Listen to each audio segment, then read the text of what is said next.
Oh boy. Another day in the shop. Welcome back to the channel, guys. Back with the old school crew.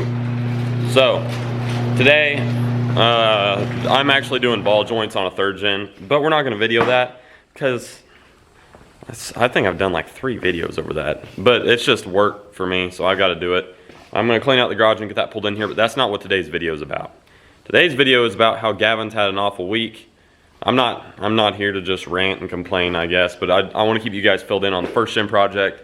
So, you know that we had a bed fly into a telephone pole. That was one way to start the week. Last night, got a call from my machine shop guy, and he said that everything's coming along really nice. He's got the whole short block, it's ready to roll. He's got it good to go, and he was really happy with it.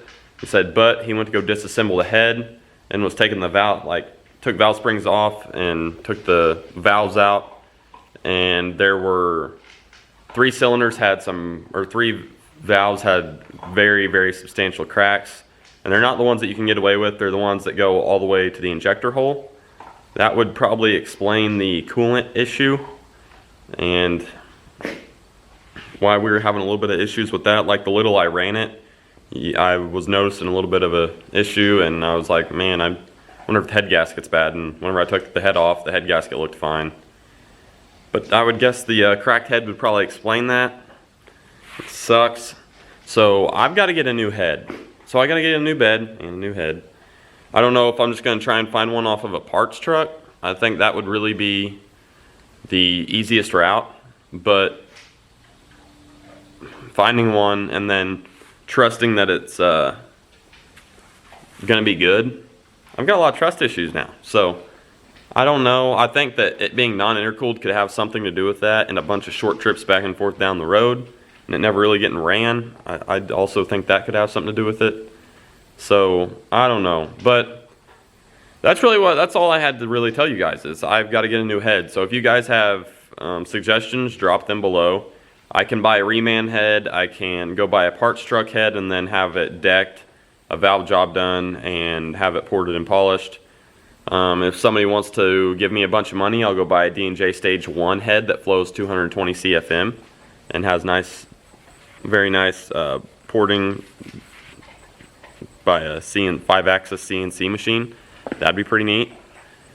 I think that might be too much flowage, but we'd find out. But yeah. So I'm on the hunt for 2 things. Really right now I'm not going to go out and buy that stuff right now. I'm going to keep working on with what I've got, and then once we get the short block back I'll have that, and then we'll figure out something to do with the head. So like I've always said, it's a process. It's going to come together one piece at a time. Now I just got to find some extra pieces, and that guy with that roller that I went and looked at just dropped the price another $100. So really want to go buy that, but I've been trying to get myself not to. Hopefully you guys like the old school crew short shirts. I've been selling those things like crazy, and it's the next day. I just picked them up yesterday.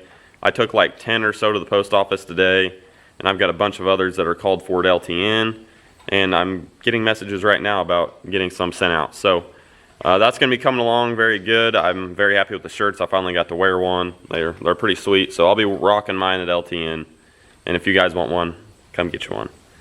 But that's all we're going to do today, because I'm going to go ahead and get started on ball joints. Just want to give you guys an update on the old turd back here. So now that you know that, we're going to get out of here.